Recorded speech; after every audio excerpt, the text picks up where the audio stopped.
Hello, ladies. Today we will be discussing your wealth is a deposit from God. Use it wisely. We are continuing with the Gate of Trust book, my favorite book.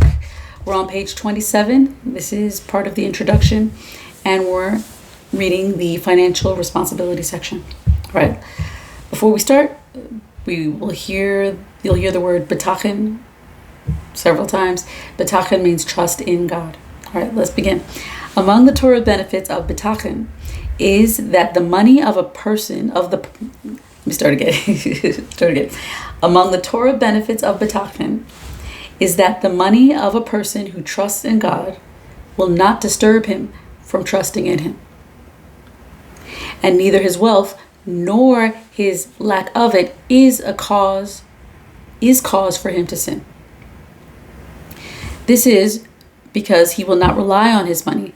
Rather, he considers it as a deposit, which he has been instructed to use in certain ways and for certain purposes for a designated amount of time. So this is a new concept. First of all, it's saying that the money of a person who trusts in God will not disturb him from trusting in God. So sometimes one feels like there is some incongruency with having money, having wealth, and trusting in God. But this is saying that having wealth and also not having wealth, neither of those are causes for him to sin. Okay, so let's continue. This is because he considers it a deposit, right? It's temporarily his. He's been instructed to use that money in certain ways and for certain purposes and for a designated amount of time. So your money's not really your money. It's temporarily your money deposited with you by God to be used in certain ways and for certain purposes. All right, so you've got responsibilities with this wealth.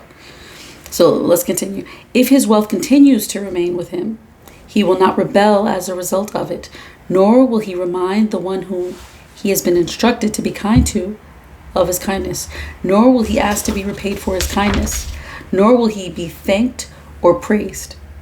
Instead, he will thank his Creator, may he be blessed, who put him in the position to be the means for the goodness of the recipient.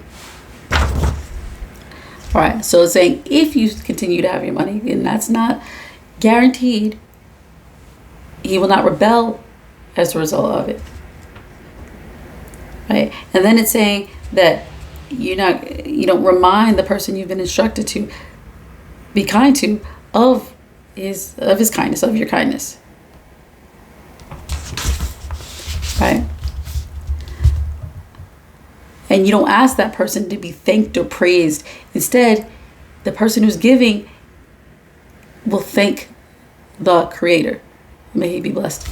Who put him in that position in the first place to be able to give, right? So the thanks isn't to you. You give, and then you give thanks to have the opportunity to be able to give. All right, so let's continue. Now, this next little section is commentary. A person who trusts in God does not consider his money to be his. Rather, he sees it as God's money, which has been placed in his care. Therefore, he will not take credit or ask for appreciation when he uses his money to help others. Instead, he will thank God for being chosen to have the opportunity to help those in need. Okay, that's important. All right, so next I'm going back to the text. Even if he loses his money, he will not worry, nor will he mourn its loss.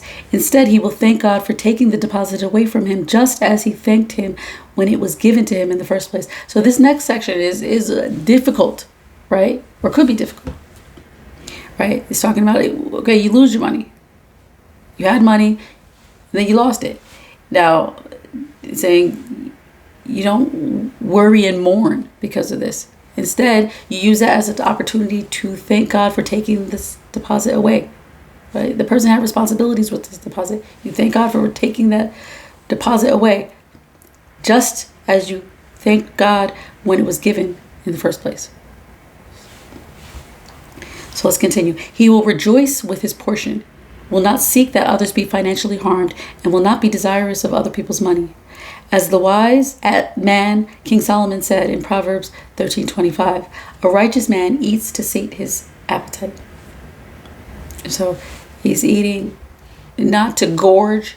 He's not eating because he sees everything in front of him. Of course, he's wealthy. Maybe he has everything that one could want to eat right in front of him. But he eats just enough to sate his appetite.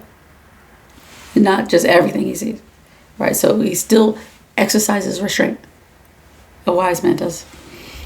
All right. So I'm going to read a little tiny bit of commentary about this will not seek that others be harmed section that was just said. A person's jealousy can easily cause him to wish ill on successful people, thinking that if the other person loses his money, the former will receive it in the latter's stead. For a person who trusts in God, this is folly, because he knows that no one can take away anything that is designated for another person against the will of God. He therefore knows that the success of another does not change his own lot, and there is no need for jealousy or ill will towards others. So I think that's important too. Right? The focus should be on thanking God. So that's it for today, ladies.